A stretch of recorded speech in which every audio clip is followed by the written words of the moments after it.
안녕하십니까. 저 오늘 강의를 맡은 산업은행 김영입니다. 이자 그 사회에서도 그 말씀을 주셨지만 지금 김정은 집권위의 북한 경제가 어떻게 작동하고 있는지, 정책은 어떤지, 또 시장화는 어느 정도 진척이 되어 있는지, 또 시장화로 인해서 또 나타나는 현상들이 있습니다. 거기에 대해서 오늘 같이 이해하는 시간을 갖도록 하겠습니다.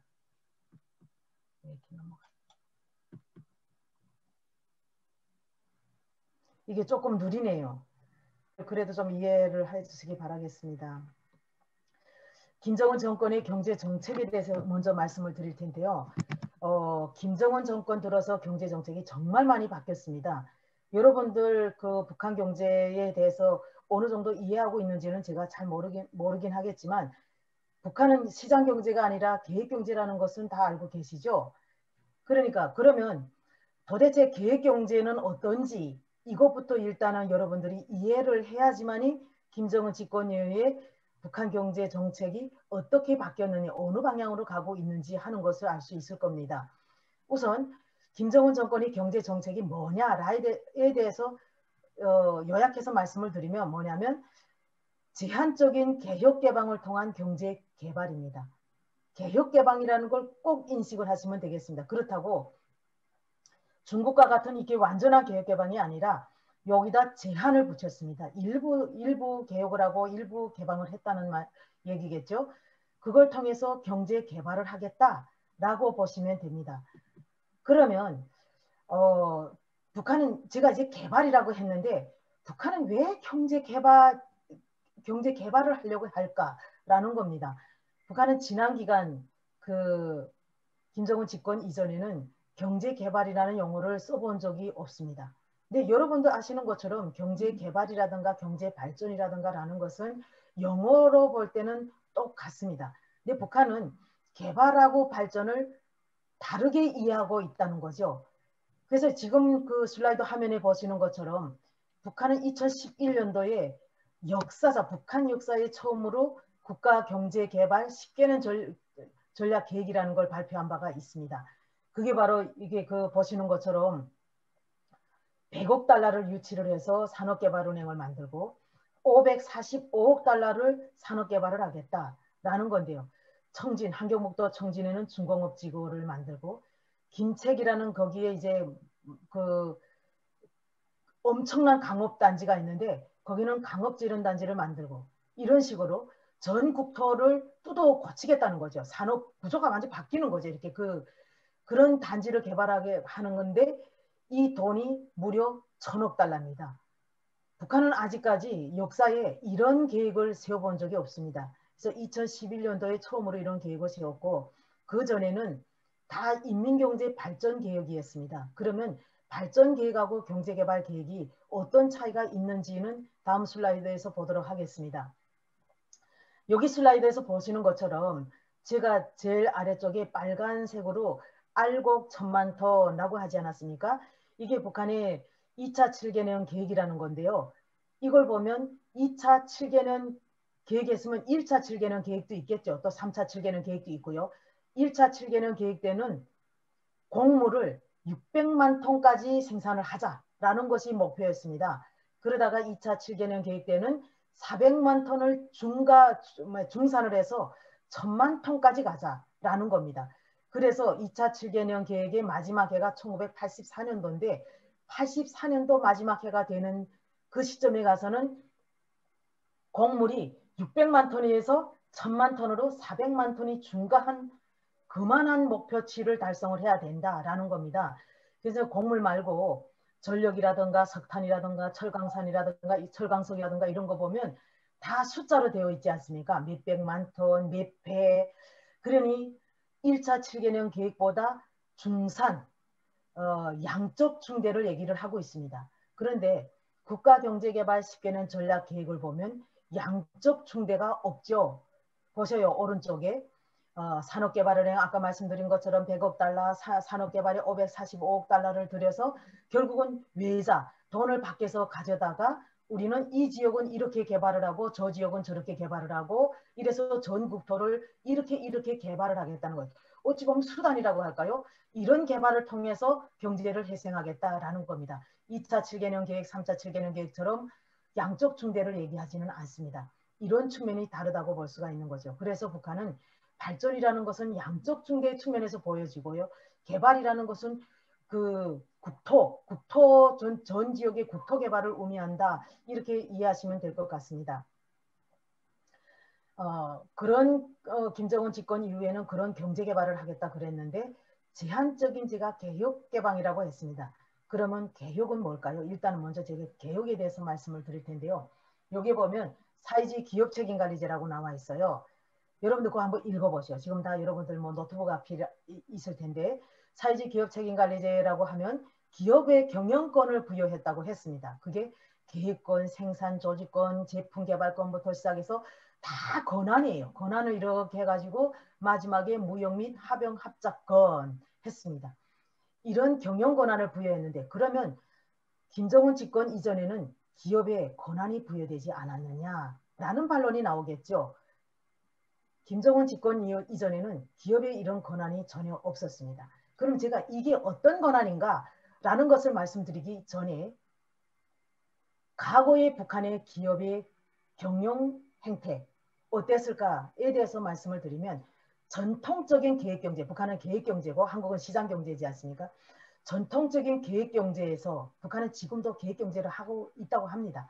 그러나 그런 계획경제가 변질된 계획경제라고 볼 수가 있는 거죠. 그러면 전통적인 계획경제에서 기업은 도대체 어떻게 생산활동을 했고 생산활동을 하려면 뭐 원료자재는 어떻게 구입을 하고 자금 조달은 어떻게 해야 되고 상품은 어떻게 생산을 하고 판매는 어떻게 하고 가격 제정은 어떻게 하고 이 모든 것이 지금하고 어떻게 다른가에 대해서 말씀드리도록 하겠습니다. 전통적인 계획경제에서 기업은 국가가 소유하고 있으면서 국가가 경영하는 기업입니다. 그래서 북한의 모든 기업은 국용 기업으로 되어 있습니다. 국용 기업. 국가가 소유하고 있으면서도 국가가 운영하는, 국가가 경영하는 기업이라고 되어 있는 거죠. 국용 기업이라는 것은. 그러면 어떤 식으로 국가가 기업의 경영에 참여하느냐라는 거죠. 이 전통적인 계획경제에서는 기업이 태생 때부터 이 자본주의 시장 경제에서는 저도 나는 창업을 할 거야. 기업을 설립할 거야. 요즘 여러분들 대학생 같은 젊은 분들이 스타트업을 많이 하지 않습니까? 그러면 나는 창업을 해서 기업을 설립할 거야. 주식회사냐? 이렇게 해서 본인이 설립을 하지 않습니까? 북한은 개인이 기업을 설립할 수 있는 권한이 없습니다. 모든 것은 국가가 하는 거죠. 생산수단의 소유권도 개인한테는 없습니다. 그래서 생산수단에 대한 소유는 국가 소유이면서 전 인민적 소유라고 해가지고 전체 인민이 소유하고 있다 하지만 그게 개인적 소유는 아닙니다. 그렇기 때문에 개인이 생산수단을 소유하고 기업 활동을 할 수 없게 된 구조이죠. 그래서 모든 기업이 설립이 될 때는 이렇게 설립이 됩니다. 예컨대 이런 거죠. 북한이 지금 인구가 2,500만 명인데요. 2,500만 명이 예컨대 2,700만 명으로 인원이 증가를 했어요. 그러면 모든 생산량이 그만큼 증가가 돼야 되겠죠. 근데 자본주의 시장 경제는 시장의 원리에 따라서 수요에 따른 공급이 계속 이루어지게 됩니다. 그게 시장의 원리에 따라서. 근데 북한에서는 국가가 모든 것을 기획하고 하기 때문에 그 증가된 인구수만큼 생산량이 증대도 국가가 기획을 하는 거죠. 예를 듭니다. 제가 신발 수요가 원래는 이게 그냥 예이기 때문에 그냥 여러분들 이해를 하기 쉽게 제가 숫자를 짧게 하겠습니다. 예를 들어서 100컬레가 원래 필요했어요. 근데 인구가 증가를 하면서 120컬레가 필요한 거죠. 그럼 20컬레라는 이 증가된 숫자가 있지 않습니까?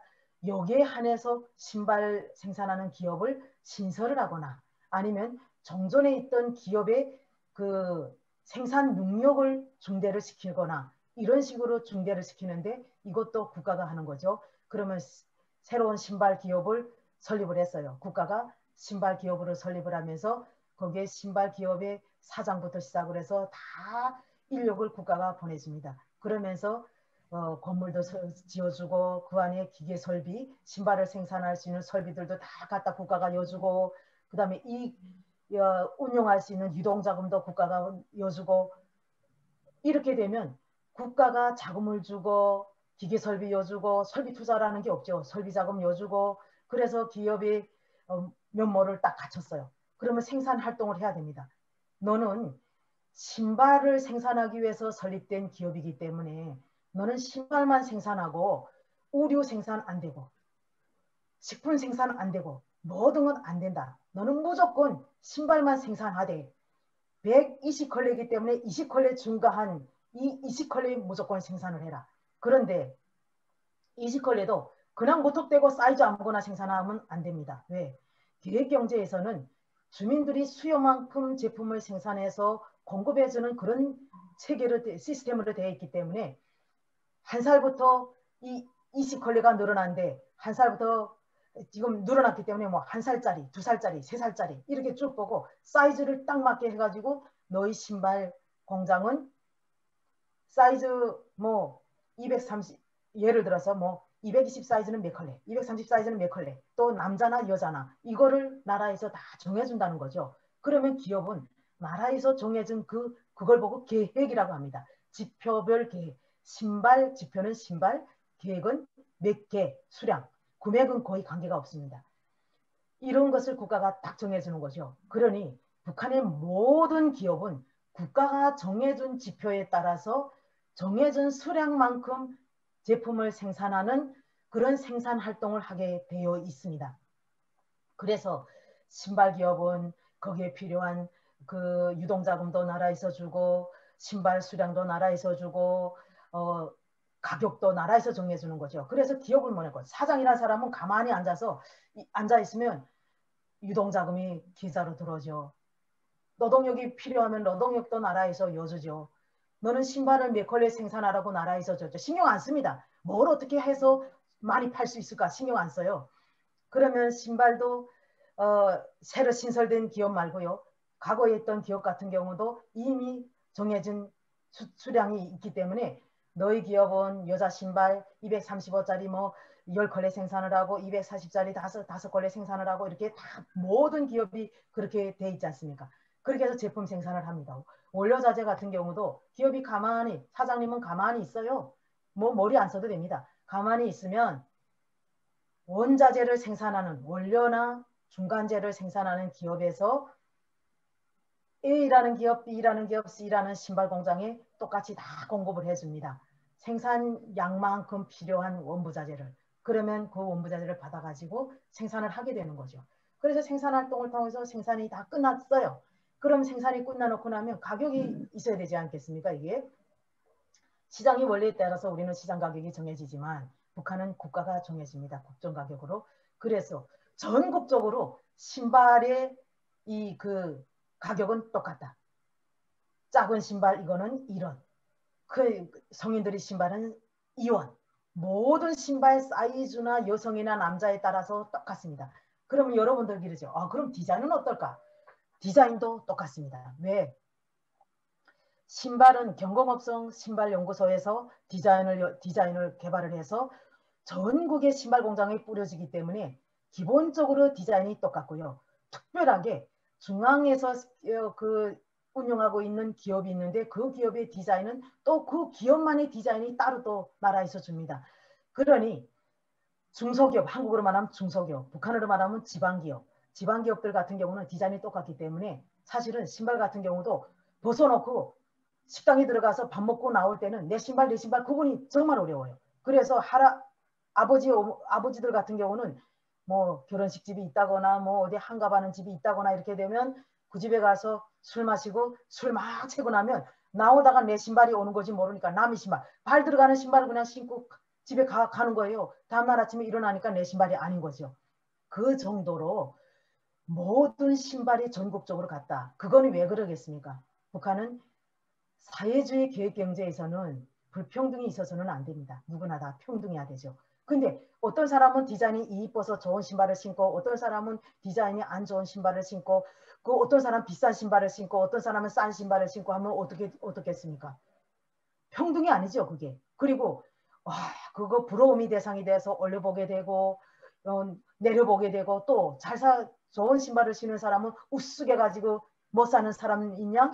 이렇게 사람을 무시하는 것처럼 내려다보게 되고 이런 현상이 발생할 수 있겠죠.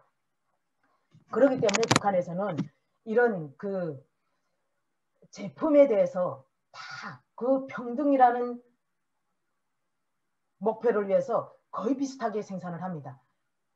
그렇게 그 다음에 가격도 똑같죠. 그럼 내가 가서 상점에 가서 제품을 구입을 할 때도 나는 득컬리를 사고 싶지만 득컬리를 못 사게 되는 거죠. 왜? 계획경제라는 것은 모든 것을 하나부터 100까지 다 계획을 합니다. 먹는 것, 입는 것, 쓰는 것, 이 모든 것을 계획을 하는 거죠. 근데 볼펜, 거의 볼펜이나 이런 일용품 같은 경우는 거의 계획을 하지만 왕창 많이 생산하지는 않습니다. 근데 이렇게 되는 거죠. 신발. 전국적으로 북한 인구가 2,500만, 1살짜리, 2살짜리, 3살짜리, 4살짜리, 100살까지 살아 계신 분이 있다면 100살까지 쭉 해서 남자, 여자에서 전국적으로 생산해야 될 신발이 몇만 컬레, 몇백만 컬레, 몇천만 컬레 딱 해가지고 1인당 1년에 소비하는 신발은 몇 컬레일까? 라고 그것만 또 계산하는 사람들이 있습니다. 그래가지고 성인, 저 같은 성인은 1년에 4컬레입니다. 그러면 결국은 분기에 한 컬레가 되겠죠. 그래서 분기에 한 컬레씩 주민들한테 다 공급을 해주는 거죠. 그래서 나는 분기에 2컬레를 신고 싶어도 안 됩니다. 상점에 가면 딱 나한테 한 컬레만 주는 거죠. 이게 바로 계획경제인데 가격이 정해놓으면 상점까지 가기에는 이 신발이 우리는 신발을 생산을 하면 팔기 위해서 홍보도 해야 되고 마케팅 얼마나 열심히 해야 됩니까? 그래야 그리고 또 제품이 질이 좋아야지 서로 경쟁을 하면서 팔리겠는데 북한은 뭐 똑같은 제품이니까 뭐 포장할 이유도 없고 안 팔린다는 것도 없습니다. 판매 거의 그런 의미가 없죠.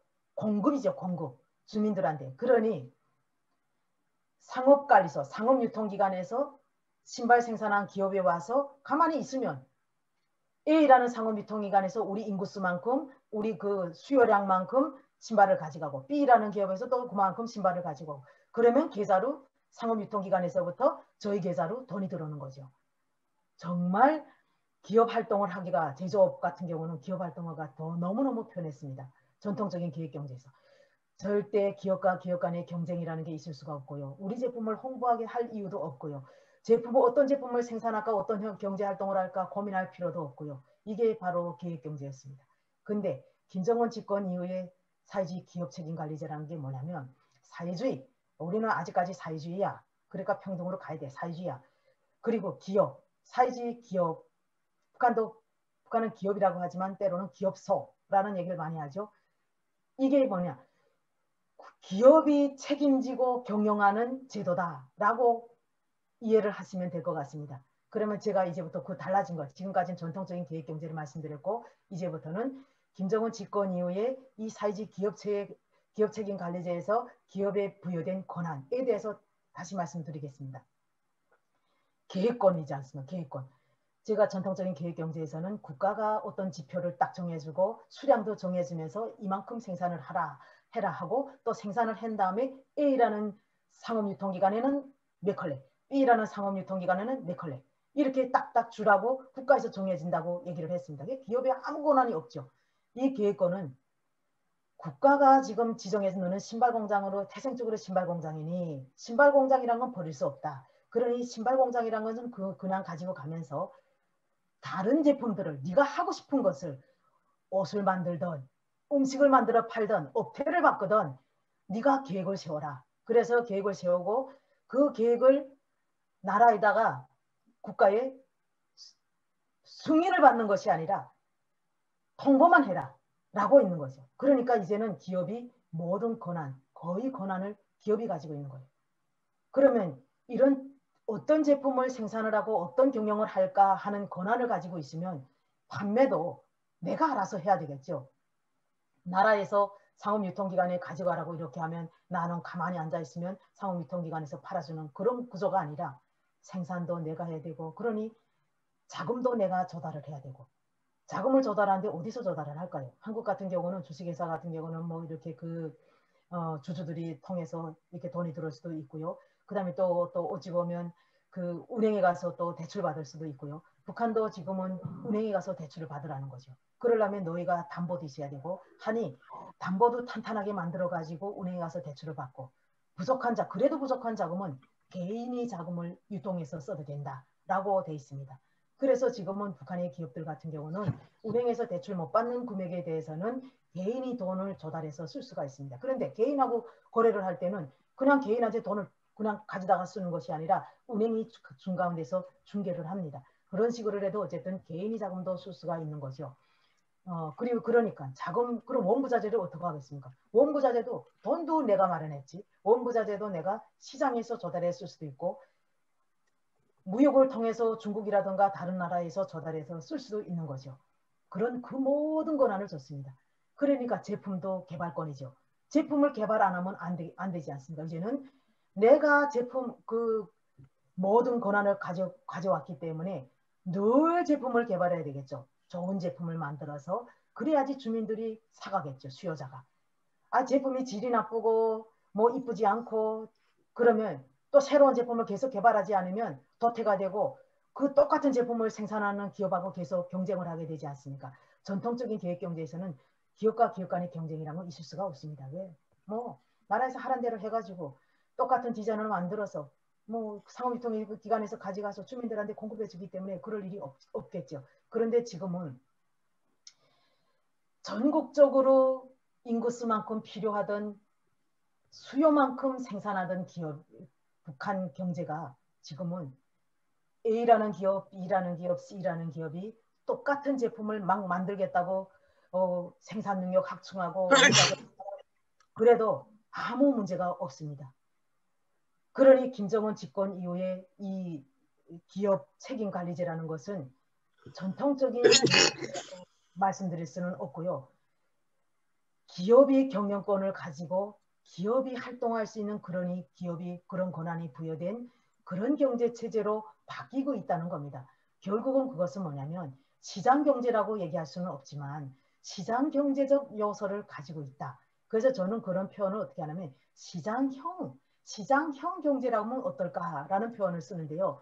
그렇게 많이 바뀌었다는 겁니다. 제가 농장책임관리제는 이제 넘어가도록 하겠습니다. 여러분들 이해하셨어요? 제가 지금까지 말씀드린 것은 개혁에 대해서 말씀드렸고요. 개방에 대해서 말씀을 드리겠습니다. 이 개방은 뭐냐? 알죠, 여러분들? 개방, 특구. 문을 연다, 말 그대로. 김정일 정권까지는 북한의 경제 특구가 4개밖에 없었습니다. 4개. 개성, 금강산, 라선, 한국평, 위화도. 근데 이름을 보세요. 개성 공업지구, 금강산 관광지구, 라선 무역지대, 한국평 위화도 경제지대, 지구지대지 않습니까? 근데 경제개발부는 김정은 집권 이후에 경제특구는 경제개발부예요. 경제개발부. 근데 우리가 일반적으로 한국의 전문가들은 특구 표현을 합니다. 근데 북한은 특구라는 얘기를 잘 안 씁니다. 뭐라고 하나? 특수경제지대라고 합니다. 그럼 이 특수경제지대라는 게 도대체 뭐냐? 국가가 특별히 정한 법규에 따라서 경제활동에 특혜가 보장되는 경제지대라는 거죠. 그러니 개성공업지대라고 한다면 개성공업지구법이 있고요. 금강산 관광지구라고 하면 금강산 관광지구법이 이렇게 법이 있어요. 따로따로. 이런 법에 따라서 경제활동에 특혜가 보장이 되지 않습니까? 그러면 외국 기업들이 들어오면 그 세금도 감면해주고 이런 특혜를 보장하는 지역이라는 거죠.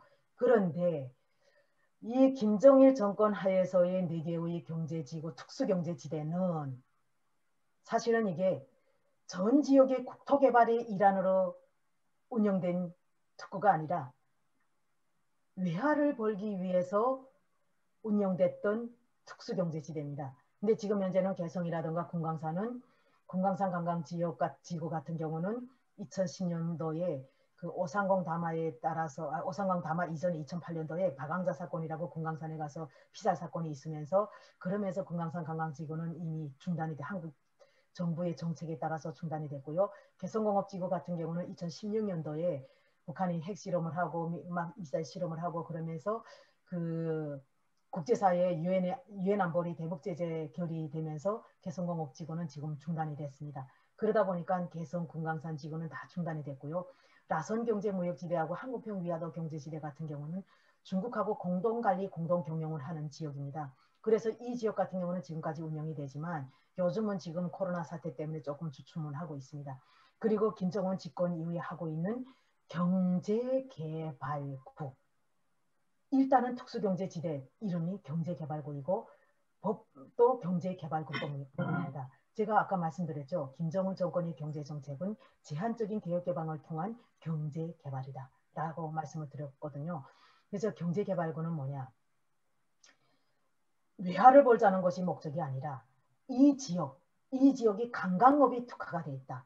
이 지역은 수산물 가공에 특화가 돼 있다. 이 지역은 농작물에 특화가 돼 있다. 아니야, 이 지역은 그 금속 부분에 특화가 돼 있다 하면 그 특화된 지역에다가 거기에 맞는 특구를 지정하고 경제개발구를 지정을 하고 그 지역을 먼저 개발을 한 다음에 그 자금을 가지고 또 그 옆 지역을 개발하고 옆 지역을 개발하고 해서 전 국토를 개발하는 그런 방향입니다.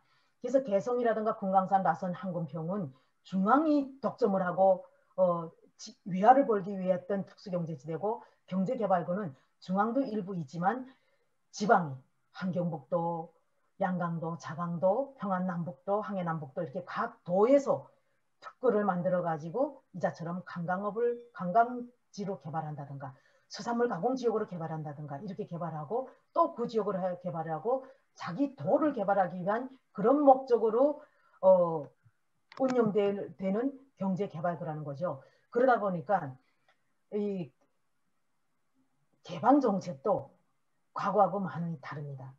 그러니 이런 개발은 여러분들이 상상을 해보세요. 이렇게 상상을 하면 될 것 같습니다. 한국이 그 해방 후에 60년대 70년대 들어서면서 산업화를 거치지 않았습니까? 그때 박정희 대통령께서 하셨던 개발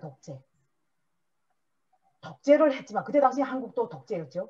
민주화가 이루어지기 전에는 독재를 했지만 경제개발을 엄청나게 빠르게 실행을 해서 우리가 지금 현재 이렇게 잘 사는 국가가 된 것이 그때 그 미천이 있었기 때문이다라고 이것은 그 누구도 부정하지 않는 사실입니다.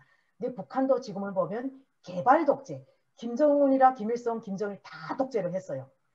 박정희 정권의 그 독재하고는 이게 견줄 수는 없지만 북한의 독재가 더 강한 독재이긴 하지만 그런 독재 속에서 지금까지는 경제 개발이 없는 독재를 했습니다. 근데 지금은 경제 개발이 있는 독재 시대로 접어들었다고 볼 수가 있는 거죠. 근데 경제 개발은 개혁 개방이 없이는 할 수가 없습니다. 그렇기 때문에 제한적인 개혁 개방을 통해서 경제 개발을 하고 있는 거죠. 그래서 이 문도 열었고요. 이런 것이 지금 김정일 때하고 상당히 많은 다른 부분이다라는 부분이고요. 그럼 지금 현재 북한의 경제 현황은 어떨까에 대해서 말씀을 드리면요. 요즘 현황을 보면 2016년도부터 북한이 대북 제재를 지금 받고 있기 때문에 대북 제재로 인해서 대외 경제 같은 경우는 상당히 대폭 축소가 됐습니다. 왜냐하면 뭐 광업, 석탄을 비롯해서 철강석이라든가 이런 수출이 모두 중지가 됐고요. 섬유라든가 수산물 수출, 북한에서 거의 60%를 차지하던 수출이 몽땅 다 축소가 됐습니다. 중단이 됐습니다. 그렇기 때문에 대외 경제는 어느 정도 대폭 축소가 됐지만 대내 경제 같은 경우는 성과를 달성하고 있다라고 보는데 그것이 바로 제가 앞서 말씀드린 기업의 경영 자율성. 네가 알아서 해라. 자금도 네가 알아서 하라니까 기업 책임질 사람들이 얼마나 좋습니까? 이제는 국가가 별로 관여 안 하고 내가 알아서 하다 보니까 그러니까 어느 정도 성과가 달성이 되고 있고요. 제가 지금 말씀드린 기업 자율성, 경영권 이것 때문에 또 국산품, 국내에서 생산하는 제품들이 많이 증가를 하고 있습니다. 지난 기간에는 중국에서 들어온 제품들이 거의 80% 이상을 차지했지만 지금은 국내에서 생산하는 제품들이 중국 상품보다 질이 더 좋게 만들어서 나오기 때문에 중국 상품을 밀어내면서 지금 국산품이 그 자리를 가고 있다라고 볼 수가 있고요. 그리고 또 잠시 제가 말씀을 드렸는데 기업이 지금은 기업의 자율성을 부여하다 보니까 동일 제품을 생산하는 그런 공장들이 많이 나오고 있는 거죠.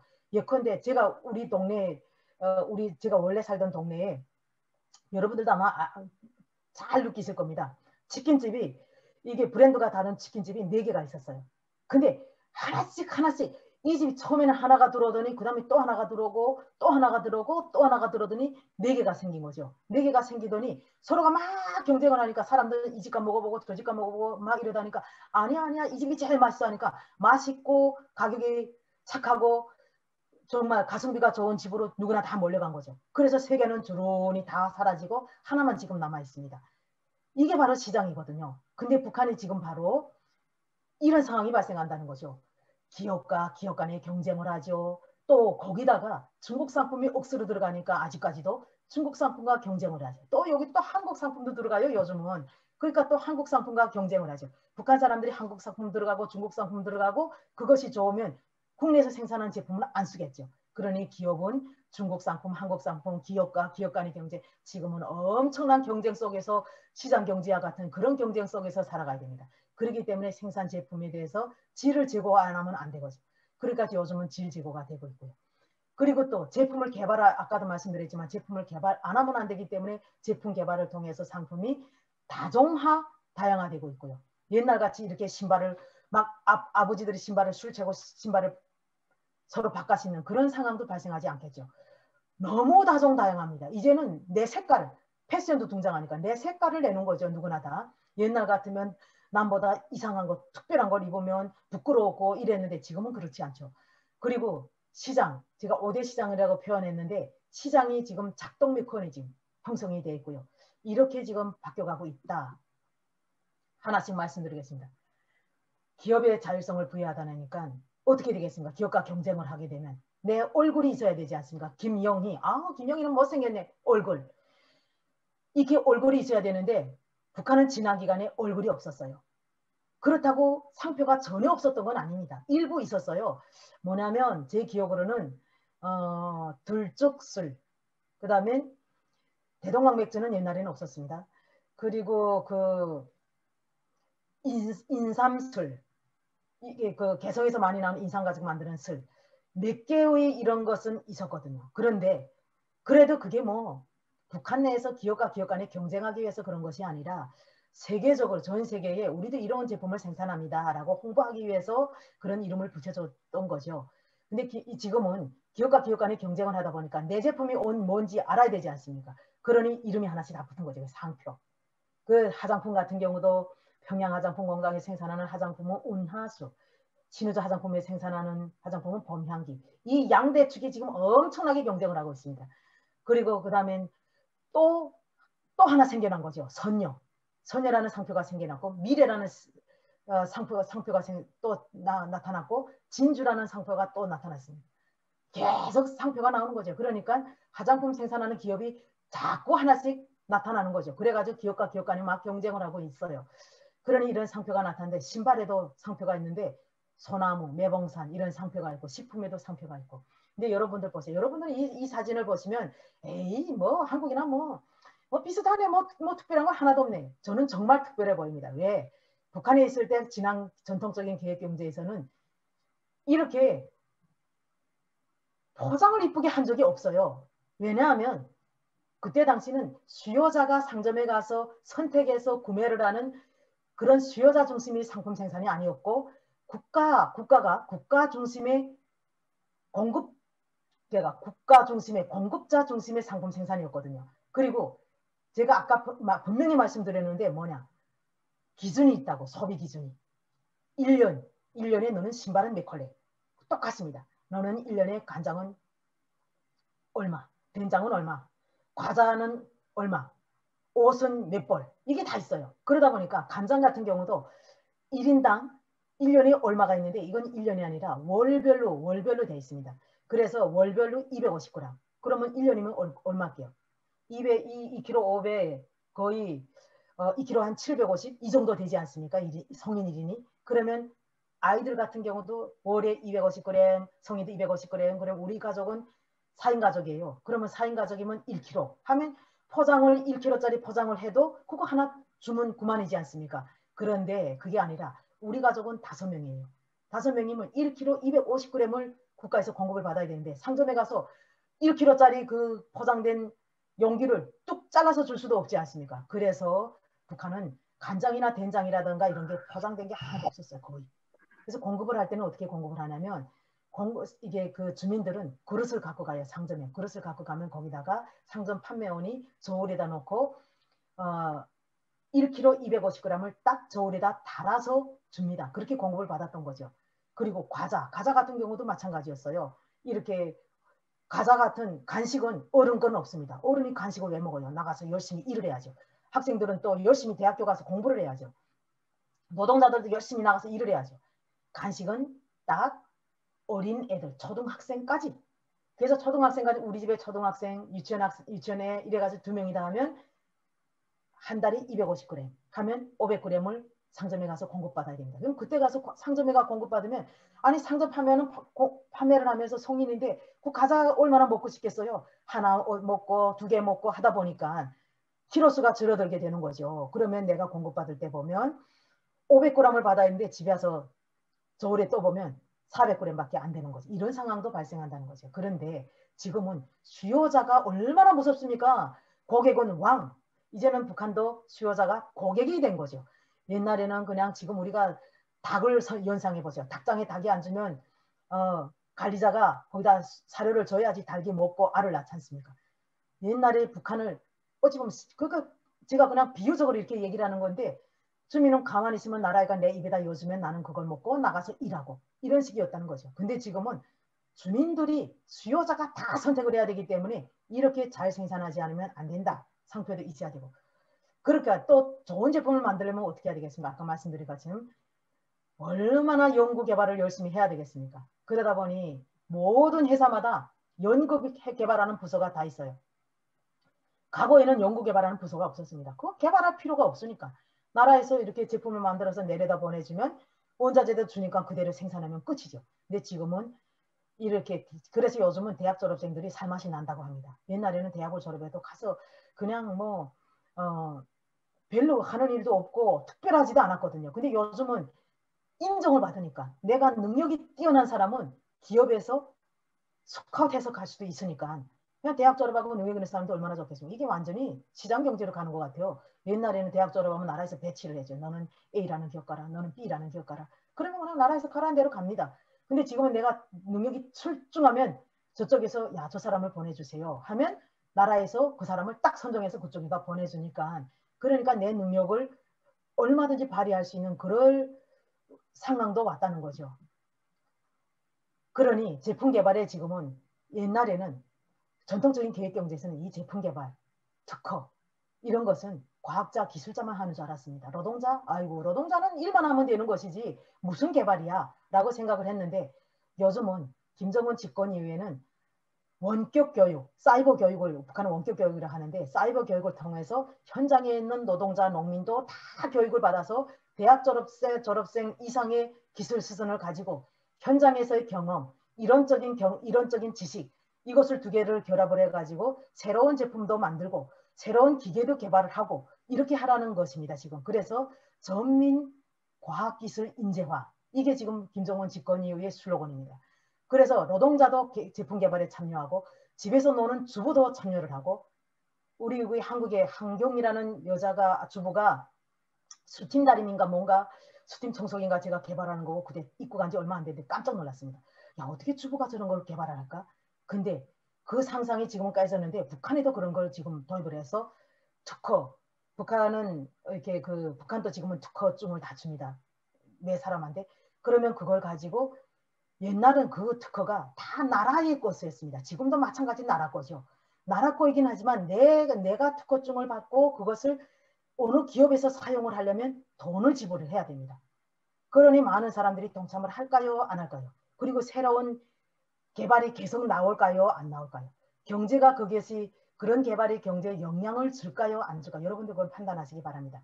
그래서 지금은 이런 개발이 과거에는 과학자 기술자들이 주로 국방과학기술 핵을 만들고 탱크 만들고 총을 만들고 이런 데 많은 사람들이 기여를 했다면 지금은 국방과학도 중요하지만 경제개발 이쪽으로 많이 하고 있다. 그래서 김정은 집권 이후에 많은 개발에 대해서 상당히 많은 제품들이 나오고 있다.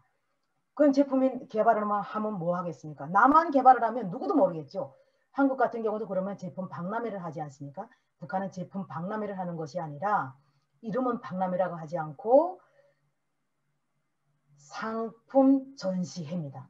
신발 전시회, 식료품 전시회, 그리고 또 뭐 옷 전시회, 이런 전시회가 우리 한국식으로 말하면 박람회. 여러분들이 슬라이드의 오른쪽 보세요. 부스. 이렇게 부스를 만들어 놓고 여기에 우리 기업이 제품을 홍보를 하는 거죠. 여기서.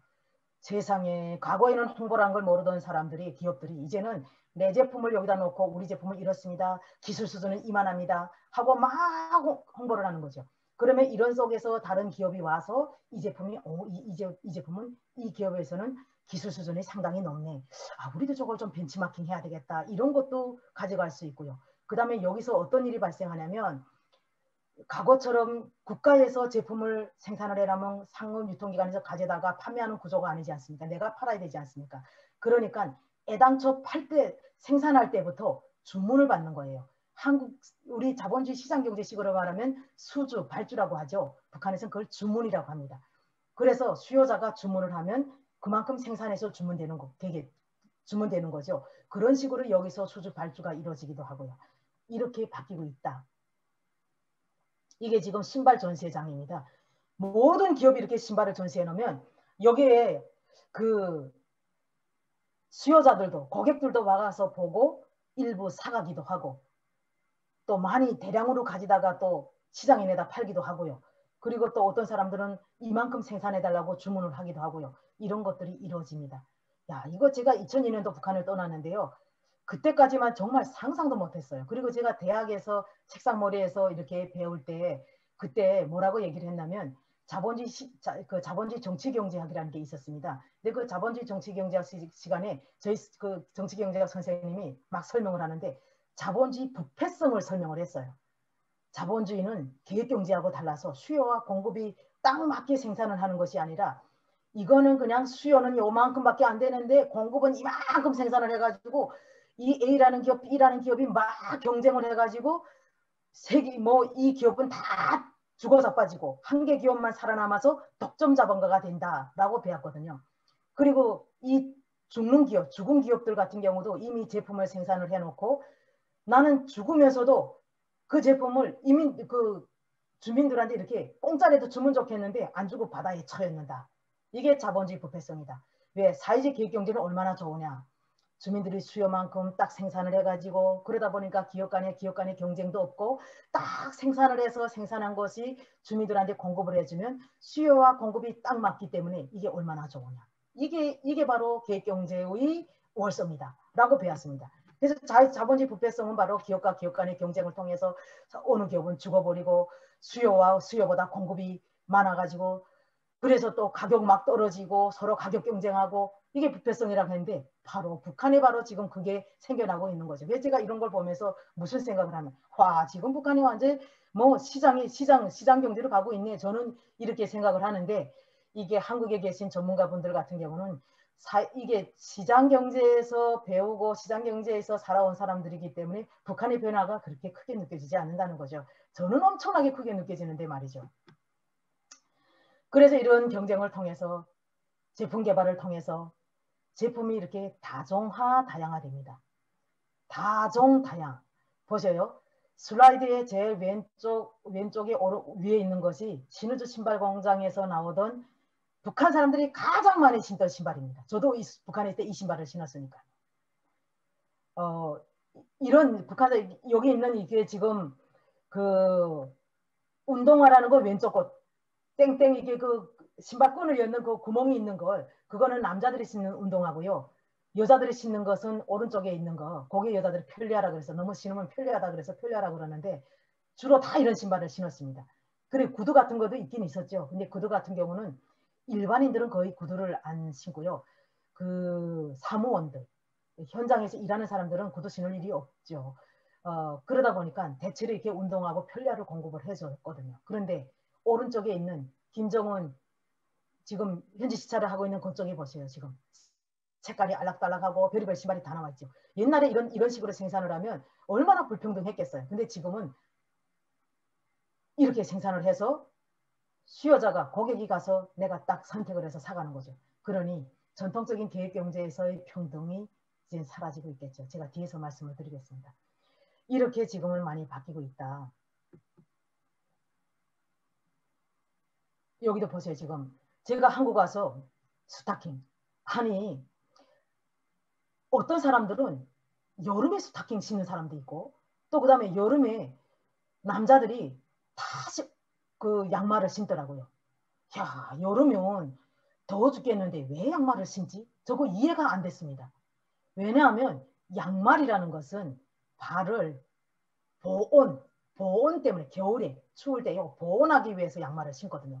그래서 북한은 보온 때문에 양말을 신기 때문에 여름에는 남자 여자 양말 신는 사람이 없어요. 그래서 겨울에만 양말을 신는데 여자들은 긴 양말 해가지고 여기 말하면 팬티 양말이죠. 팬티 긴 양말에서 여자들은 긴 양말을 신고 그 다음에 남자들은 발목 양말을 신는 거죠. 그리고 이 발가락만 가리는 그 양말 이름이 제가 아직도 뭔지 모르겠는데 발가락만 가리는 이런 양말이 있지 않습니까?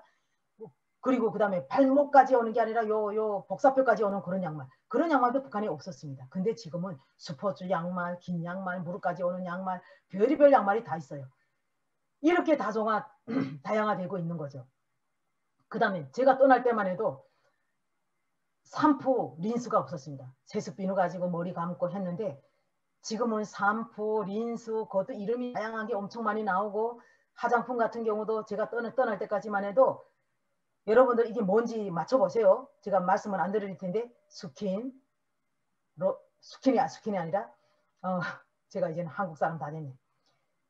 살결물, 물크림, 크림, 분크림, 분, 입술연지 요거 6개가 다였습니다. 그리고 화장은 남자는 안 하고 여자만 한다. 화장이라는 것은 이게 아름답게 가꾸기 위해서 하는 것이기 때문에 피부 미용이 아니라 아름답게 하기 위해서 하는 것이 화장이니 여자들은 화장을 해야 된다. 전통적으로 그랬으니 여자만 화장을 한다. 남자 화장품이란 게 없었어요. 그러니까 남자들이 스킨로션 이런 걸 바른 적이 없어요. 지금 저희 남편 지금도 안 바르는데 그런데 여자 화장품도 우리처럼 지금 뭐 색조 화장품, 기능성 화장품 그런 게 전혀 없었습니다. 그런데 지금은 엄청 많이 생겨났습니다.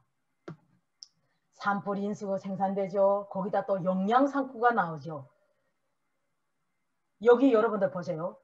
살결물, 물크림, 크림, 영양크림, 세척크림. 세척크림이 뭘까요? 세척크림. 여러분들 뭔지 아시겠어요? 이거 클렌징 폼, 클렌징 크림 이거죠. 분크림, 파운데이션, 마스카라는 북한말로 북한 조선말이라 근데 조선말로 다 만든다 하는데 이 북한말로 할 수 없는 게 할 게 없으니까 아마 눈썹을 속눈썹을 딱딱하게 하는 무슨 뭐 이렇게 할 수는 없지 않습니까? 그러니까 마스카라라고 하고 있는 것 같습니다. 그 다음에 아이라인, 아이라인도 그냥 그대로 쓰네요. 광택 입술연지. 여러분들이 뭔지 생각을 해보세요. 머리칼 고착제. 이게 뭘까요? 이렇게 많이 나오고 있다는 거죠. 또 보세요. 여기 눈 주름 제거 크림, 비타민C 살결물, 보습용 크림, 머리 정발제. 정말 많이 나오고 있죠. 이렇게 제품이 다양화되고 있다. 그런데 여러분들 북한이 배고픈 사람들이 뭐 이렇게 많은 걸 가지다가 뭐 북한 사람들도 미용에 이렇게 신경을 쓰냐. 요즘은 북한 사람들도 돈 주머니에 그동안에 25년 동안 시장 활동을 통해서 돈을 벌어서 어느 정도 주머니 돈을 축적한 사람들이 있습니다. 그러다 보니까 이렇게 수요가 많습니다. 좋은 제품에 대한 수요가 많고요. 특히 한국 제품에 대한 수요도 많죠. 그러다 보니까 이렇게 제품을 다양하지 않으면 국산 제품이 이렇게 나오자 국영 기업들이 죽을 수밖에 없습니다. 그러니까 이렇게 열심히 노력을 해야 되겠죠. 그러나 이렇게 돼서 제품을 다 만들어 놓고 옛날에는 지금 여기 제가 그 슬라이드에 제일 왼쪽에 종합상점이라고 쓴 것.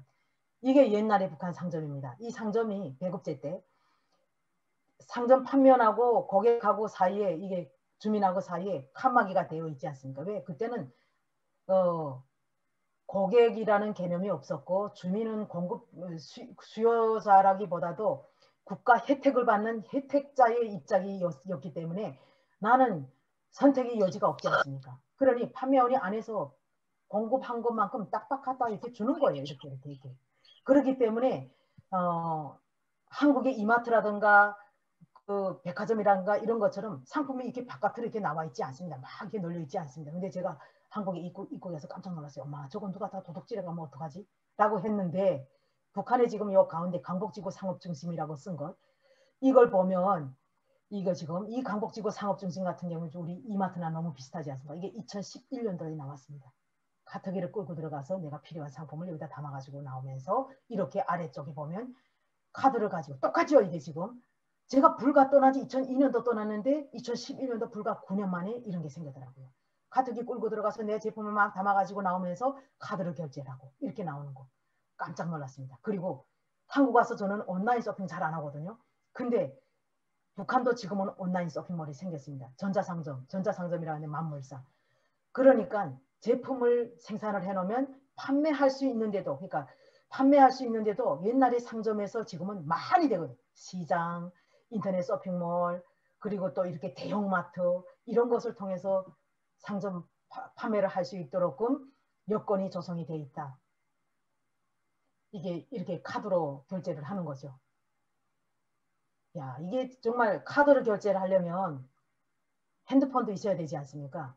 그 핸드폰 온라인 결제를 온라인으로 구입을 해서 하려면, 그러면 북한 사람들도 지금은 노트북이라든가 이건 노트컴이라고 하는데 노트북이라든가 데스크탑을 통해서 주문을 하고 그 집까지 배송이 되고 카드 번호 넣고 결제를 하고, 또 지금은 이게 핸드폰에다가 핸드폰에다 카드 번호 넣고 이런 식으로 결제를 하고.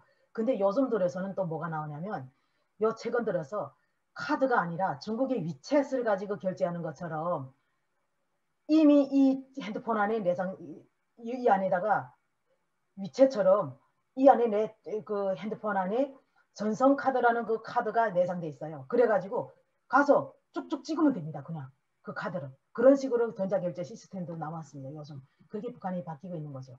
그리고 기업 활동이 다변화되다 보니까 매출액이 아무래도 늘어나겠죠. 국가에서 정해진 너 신발만 생산을 해라 하면 원자재가 없으면 생산할 수가 없으니까 또 국가에서 생산하는 거 해야 될 때는 국가에 돈하고 원자재를 줘야지 생산을 할 수가 있고, 내가 하고 싶은 것은 돈이라든가 원자재라든가 이것은 내가 알아서 해결을 해야 되고, 이게 지금 어딜까요? 이게 그 사진관입니다. 사진관. 옛날에는 북한 사람들이 실내 사진을 많이 안 찍었어요. 명절 때 되면 사진 찍고 이랬는데 다 김일성 동상 앞에 가서 찍고. 근데 지금은 기업이 활동을 네 마음대로 하라 그러니까 활동도 다변화되는 거죠. 신발을 생산하는 제조업이 이렇게 서비스업도 같이 가지고 들어갑니다. 그래서 기업이 기업을 만들 수가 있어요. 그러면 어찌 보면 이제 좀 더 있으면 기업이 기업을 만들니까 기업 안에 서비스 업체가 들어오고 그 음식업도 들어오고 이렇게 편의업도 들어오고 이런 것들이 막 들어올 수 있으니 참 이런 것을 나중에 되면 연합으로 돼야 될지 그룹으로 돼야 될지 막 이제 나중에 그렇게 커가지 않을까. 어쨌든 제가 상상력인데 그렇게 많이 바뀌고 있다는 거죠. 이게 지금 얼굴에 여드름 치료하는 거예요. 저도 한국 와서 아직 여드름 치료 해본 적이 없는데 북한에도 지금은 피부 측정을 해주고 이 레이저로 여드름 치료를 해주고 이런 것들이 나오고 있는 거죠. 그러니 기업이 네가 알아서 하라 그러니까 별의별 것을 다 만들어내는 거예요. 그러니 이런 사람들이 얼마나 이제 국제사회의 정보가 필요하겠습니까? 이런 것들이 한국 사회도 유입시켜줘야 되지 않는가 그런 생각이 또 듭니다. 그리고 또 이제 기업의 자율성을 주고 김정은 집권 이후에 대규모의 건설을 진행을 하고 있습니다. 이렇게 옛날하고 좀 많이 다르죠. 그때는 소규모적으로 짓고 또 미래를 내다보고 아주 멋있게 짓거나 이러지 않고 지금 당면하게 지금 현재 가장 중요한 것이 그냥 뭐 건설을 하면 되지 라는 그런 관점이었는데 지금은 100년 후에도 손색 없게 지어라 해가지고 또 특히 김정은은 그 스위스에서 유학을 하고 자기가 보고 느낀 게 있으니 이런 식으로 지으라고 지시를 내린 겁니다. 그래가지고 요즘에 짓는 건축물들 같은 경우는 엄청나게 잘 짓고 있어요. 또 왜냐하면 이렇게 잘 짓고 안에 시설도 잘 돼야지 고객이 와서 운영을 하면서 돈을 지불할 수가 있는 거죠. 옛날에는 다 공짜였으니까요. 돈 지불하지 않았습니다. 그리고 이거는 지금 주택인데요. 70층. 우리가 이게 63빌딩이 있지 않습니까? 이건 70층, 70층. 엄청 높은 건물을 1년 안에 뚝딱 짓기도 합니다. 그러면 여기 한국의 전문가들, 와, 저게 붕괴되지 않냐? 라고 하는데, 글쎄요. 언제 붕괴될지 모르겠지만, 어쨌든 북한에서는 장담을 합니다. 시멘트가 양생하는 시간이라든가 기간을 단축하는 그런 것을 연구 개발을 해서 우리 이렇게 빠르게 지었다라고 하는데 이제는 두고 봐야 될 것 같습니다. 그래서 이제 이런 대규모의 건축물, 주택도 이런 것들이 많이 건설되고 있고요. 그리고 김정은 집권 이후에 제가 아까 말씀드리지 않습니까? 대외 개방, 관광지역은 관광지역으로 개발을 하겠다. 이게 원산지역은 명사심리가 있어서 엄청나게 관광지역으로 유리한 지역입니다. 그래서 원산지역은 이렇게 대규모의 관광지로 건설되고 있는데 이 해안선의 길이가 5.4km입니다. 이 5.4km가 국제적으로 제일 긴 관광도시 해안선이라고 합니다. 그래서 언젠가 그 남북이 이제 뭐 관광을 재개할 때 여러분들도 관심이 있으면 한번 가보시면 어떨까 싶습니다. 제가 대학이 원산이었는데 이 원산에서 한 10년 동안 살았습니다. 그동안에 원산에 살아보고 남포의 소해도시도 가보고 했는데 돌아보던 중 제일 아름다운 지역이고요. 그리고 또 한국에 와서도 제가 뭐 해운대도 가보고 저기 그 속초도 가보고 했지만 야, 이렇게 아름다운 곳은 없지 않았느냐라는 생각이 듭니다. 그래서 아마 북한이 여기다가 이렇게 이건 외자를 유치를 못했습니다. 왜냐하면 그 제재 때문에 외자 유치가 안 되니까 북한이 자체 자금을 들여서 이렇게 짓고 있는데 아직은 완공을 못한 상태입니다. 그리고 여기는 삼지연 지구라 해가지고 이것도 무봉관광 지역인데요. 양강도, 압록강 지역에 이것도 또 관광객을 유치하기 위해서 이렇게 지었습니다. 이것도 원래는 사실 외자 유치를 해서 하려고 했는데 외자가 안 되니까 북한이 돈을 투자를 해가지고 이렇게 하고 있습니다. 양덕 온천 관광지구라 해서 여기도 이렇게 짓고 있고요. 스키장도 있고 온천도 있고 자연온천들 이런 것들을 잘 해놓고 있습니다. 결국은 이게 뭐냐면 이렇게 김정은 집권 이후에는 경제개발인데 관광개발의 측면에서도 이렇게 큰 공을 들이고 있다. 왜? 관광이라는 것은 굴뚝없는 산업이지 않습니까? 과거의 북한은 관광을 되게 관광을 통한 돈을 버는 데 대해서는 되게 부정적이었어요. 왜냐하면 관광을 하게 되면 외국인들 들어와야 되기 때문에 외국인들 들어오면서 또 이렇게 자본주의가 같이 따라 들어온다고 생각을 했기 때문에 관광에 대해서 부정적인데 김정은 집권 이후에는 자본주의가 들어오는 것보다 돈을 벌어서 경제 회생시켜서 잘 살게 된다면 그의 자본주의 이런 것을 좀 어느 정도 차단한다라고 생각하고 있는 것 같습니다. 그리고 시장입니다. 시장. 제가 아까 시장 메커니즘이 생겼다고 그랬는데 요즘 북한의 시장이 5개입니다. 소비재 시장, 생산재 시장, 금융시장, 노동시장, 주택시장. 이런 시장.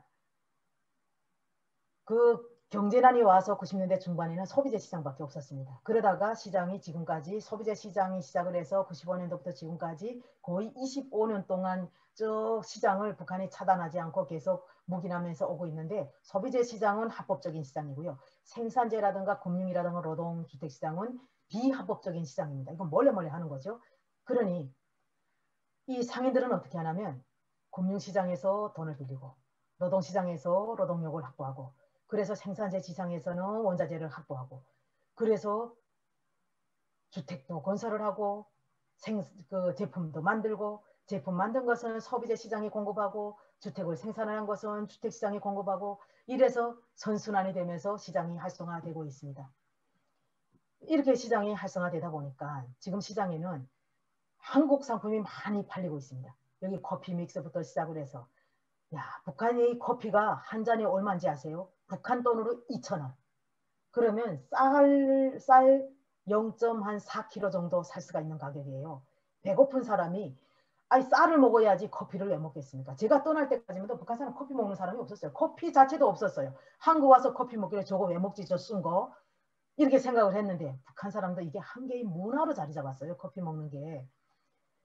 그리고 분유도 들어가고 다 모유 수유하던 사람들이 이제는 한국 문화가 들어가면서 분유 가지고 이제는 모유 수유하는 사람들도 줄어들고 있고 이렇게 시장에서 한국 상품이 유입이 되면서 북한 사람들이 남한화되고 있고 남한을 동경하게 되고 있고 이렇게 되고 있는 거죠. 그런데 문제는 시장이 활성화되고 기업의 자율성을 부여해 하고 그리고 제가 아까 말씀 못 드린 게 한 가지가 있는데 자율성을 부여하면서 동일노동 동일임금이든 인건비가 동일노동 동일임금이 인건비는 기본급으로 되고 열심히 해서 열심히 해서 많은 제품을 생산한 사람한테는 인센티브가 갑니다. 그러다 보니까 돈을 많이 버는 사람은 왕창 많이 벌고 돈을 못 버는 사람은 못 번다는 거죠. 그러니 인센티브제가 도입이 되면서 인건비에서도 양극화가 생겼어요. 북한은 동일노동 동일임금이 평등이거든요. 그런데 지금은 국영기업에 나가서 어떤 사람은 돈 많이 벌고 어떤 사람은 돈 적게 벌고 또 시장에 나가서 어떤 사람은 돈 많이 벌고 돈 적게 벌고 장사 잘하는 사람 돈 많이 벌고 이러다 보니까 이런 시장화를 통해서 양극화가 생기게 됩니다. 사회주의라는 것은 평등해야 되는데 이 양극화가 북한이 해결해야 될 가장 큰 숙제이지 않나 싶습니다. 이 가운데 학생은 평양 학생. 거의 한국 학생하고 유사하죠. 이 옆에서 학생들은 시골에 있는 학생들, 어려운 집 아이들. 볏집을 긁어다가 지금 이게 뭐냐면 땔감이 없어서 땔감으로 사용하겠다 가져가겠고 전기가 안 오니까 수도가 안 나와서 물이 없으니까 물 기르러 저 30분 거리 가서 물 길어오고 이런 것들이 애들이 모습인데요. 이렇게 양극화되고 있다. 공부해야 될 애가 공부 안 하고 이렇게 가고 있는 거. 그래서 요즘에는 북한이 사실은 문맹자가 없었어요. 해방 후에 한국은 문맥 퇴치를 안 했지만 북한은 해방 후에 문맥 퇴치를 해가지고 그때 당시 지금의 제가 한국의 뉴스랑 뭐 이렇게 그 TV를 보다 보면 80에 되신 분들이 이제 초등학교 다니면서 한글을 떼가지고 막 초등 졸업을 했다고 행복해하는 모습 봤는데 북한은 이미 해방 후에 다 문맹 퇴치를 했기 때문에 굴을 모르는 사람이 없었습니다. 근데 21세기에 문맹자들이 생겨나고 있어요. 이렇게 어려운 애들이 학교를 안 가가지고 그래가지고 한글을 몰라서 더러 한국에 입국한 탈북민들 중에 나이가 19살인데 한국을 모르는 학생들이 있어서 그게 참 문제이긴 한 것 같습니다. 이런 것도 북한의 김정은의 숙제가 아닐까. 이런 문제도 해결해야 된다라고 생각을 합니다. 그래서 이렇게 양극화가 되다 보셔요. 요즘은 반짝반짝한 구두신 것 정말 촌스럽게 제가 볼 땐 촌스럽긴 하지만 그게 이렇게 많이 바뀌고 있다고. 그리고 여기 지금 그 유모차 보세요. 옛날에 유모차가 없었는데 지금은 조금 해도 어쨌든 유모차 끌고 다니고 얼굴 안 타야 된다고 지금 이 그 양산 쓰고 다니고 이게 제가 있을 때는 상상도 못하던 모습입니다. 핸드폰 쥐고 스타일 보세요. 패션이 거의 한국 사람하고 비슷하지 않습니까? 신발에 아코가 구멍이 난 북한은 이런 신발 잘 안 만들죠. 근데 지금 이렇게 이 모습 머리도 단발머리 다 지금 남하나되고 가고 있고 그리고 또 돈 있는 사람들은 수마구락부에 가서 말 타고 사격장에 가서 사격 훈련하고 이런 게 요즘의 북한의 모습입니다. 이게 양극화되고 있는 모습. 제가 이게 그 매일경제의 기사를 가져온 건데요. 평양의 원정 서핑 가는 지방 돈주들. 돈 많은 지방에 돈 많은 사람들이 있죠. 돈주. 야, 돈 많은 사람 보고 돈주라 그러는데 이 돈 많은 사람들이 지방에는 아직은 평양을 중심으로 해서 이자처럼 뭐 숭마구락부, 사격장, 그다음에 워터파크라고 하죠. 한국은 북한 같은 경우는 물놀이장 이렇게 얘기를 하는데 평양의 모든 것이 집중되어 있기 때문에 평양부터 시작을 해서 즐길 수 있는 문화시설들이 지금 건설되고 있습니다. 그러니까 지방에 없으니까 지방의 돈주들이 뭐라면 돈은 벌었는데 주머니에 돈이 많은데 돈을 쓸 데가 없는 거예요. 그래가지고 평양에 가가지고 일주일 동안 평양에 있으면서 물놀이장에 가서 뭐 물놀이도 하고 스키장에 그 워터파크 수마구락부에서 가서 수마도 타고 사격장에 가서 사격도 하고 또 마식령 스키장에 가서 스키도 타고 양덕 온천에 가가지고 온천도 하고 돈 많은 사람들이 그렇게 하고 있는 거죠 지금. 이렇게 돈 많은 사람들은 즐기고 있는데 다른 한쪽에서는 못 사는 사람들 평등한 전통적인 계획경제에서는 오늘이 딱 배급을 준다고 공급을 해준다 하지 않았습니까? 그러면 오늘은 야채를 공급을 해서 상점에서 야채 공급하면 옆집도 야채 사러 가고 우리 집도 야채 사러 가고 해서 온 동네가 된장 야채국을 먹다 보니까 문을 활짝 열어놓고 누구 들어라 해도 전혀 문제가 없었습니다. 그리고 옆집 내 집 막 들락거리고 도둑만 먹고 도둑질 가져갈 것도 없으니까 왜 똑같이 먹고 똑같이 있기 때문에 가져갈 것도 없습니다. 그랬는데 지금은 어떤 사람은 돼지고기국 하루에 돼지고기국 매일 먹는 사람이 있는가 반면에 어떤 사람은 하루에 한 끼는 죽을 먹고 한 끼는 국수 먹고 한 끼는 겨우 밥 먹고 옛날에는 그거도 못한 사람이 있었죠. 이렇게 양극화가 있는 겁니다.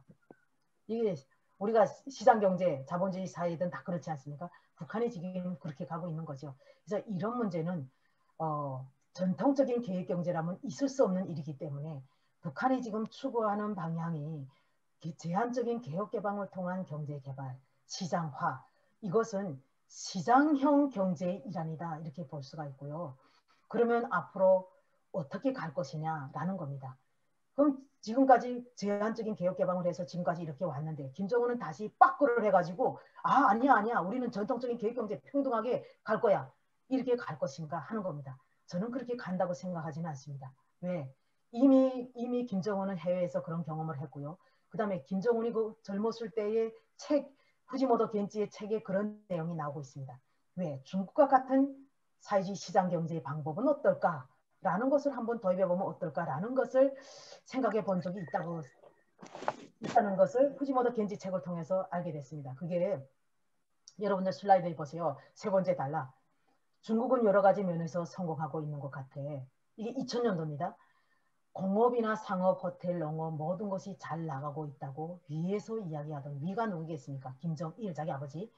13억의 인구를 먹여 살릴 수 있는 농업의 힘도 대단하더라. 식량 수출도 성공적이다라고 하더라. 여러 가지 면에서 이게 중요합니다. 우리가 본보기, 모델로 삼지 않으면 안 되겠지 하고 김정은이가 한 얘기가 있습니다. 그러니까 김정은이는 그때 스위스 유학을 하면서 평양에 왔다가 그런 생각을 했겠죠. 다른 나라는 정말 물건이 넘쳐나고 잘 사는데 우리는 왜 이렇게 이렇지? 그래서 향후에는 이게 중국과 같은 이런 걸 받아들이면 어떨까라는 생각을 해보지 않았을까. 그래서 김정은이 집권하자마자 2012년도에 김정은이 집권을 했는데 2012년도에 이 제한적인 개혁개방을 내왔습니다. 김정은이 한 말이 있어요. 민생 문제 해결을 위해서는 자본주의 침투 두려워하지 말고 문 열어라 라고 했습니다. 그래서 개방을 했고 그 다음에 또 뭐냐면 경제 발전을 위해서는 일본, 중국, 러시아 활용하는 만 방법 도입을 해라. 이렇게 하고 제가 아까 말씀드린 사회주의 기업 책임관리제, 다시 말해서 기업의 경영 자유권, 이것을 부여를 하게 됐습니다. 그래서 김정은은 그렇게 입국 초기에 제한적인 개혁 개방을 제시해놓고 주민들이 잘 사는 나라를 좀 만들어주자고 했는데 경제회생을 통해서. 근데 그게 잘 안 되죠. 왜? 핵개발하다 보니까 외국 기업이 한 개 기업도 안 들어가고 뭐 열심히 한들 뭐 하겠습니까? 그러니 2017년도에 김정은이 신년사에서 그런 얘기를 해요. 북한의 김정은은 신이에요. 신은 오리가 없어요. 근데 신이가 이렇게 얘기를 하죠. 언제나 늘 마음뿐이었다. 내 능력이 따라서지 못해서 안타까움 자책 속에 2016년 한 해를 보냈다. 올해는 좀 더 분발하고 열심히 하겠다라고 신년사 때 주민들한테 자기 결심을 얘기합니다. 그러면서 인민의 참된 충실한 심부름꾼이 되겠다고 얘기를 해요. 북한 주민들은 북한 역사에 김일성이 해방 후에 집권을 하면서 김일성이나 김정일 때 이런 얘기를 한 번도 들어본 적이 없었어요. 근데 김정은이 이런 얘기를 하니까 젊은 지도자가 뭔가 다르기도 다르네. 또 이게 신이라는 이게 우상아 정말 우상 같은 사람이 이런 얘기를 하니까 또다시 북한 주민들이 그래 젊은 지도자를 조금씩 또 따라가야지 하라는 대로 해야지 그러다 보면 좋은 날이 오겠지 조금 또 기다리는 거예요. 근데 북한 주민들도 인내가 있지 않습니까? 이게 우리 원수님 거짓말을 하네 이렇게 될 수도 있지 않습니까? 그랬는데 올해 또 아직까지 그런 날을 못 갖다 줬죠. 특히 대북제재가 들어오면서 더 힘들어지니까. 그러니 올해 이제 그 10월 10일 날 북한이 열병식을 했는데 그 열병식 때 또 김정은이가 그런 얘기를 합니다. 눈물을 흘리면서. 우리가 지금 이렇게 못 먹고 못 살고 어려운 상황이 발생을 했는데 자기 능력 때문이다. 내가 이 역할을 제대로 못했다라고 얘기를 하죠. 이 얘기를 보셔요 이제. 여기 슬라이드에 있지 않습니까? 전체 인민의 신음 속에 내가 나라를 이끄는 중책을 맡았다고 해요. 근데 정성과 노력이 부족해서 아직은 인민들이 생활상 어려움에서 벗어나지 못한다.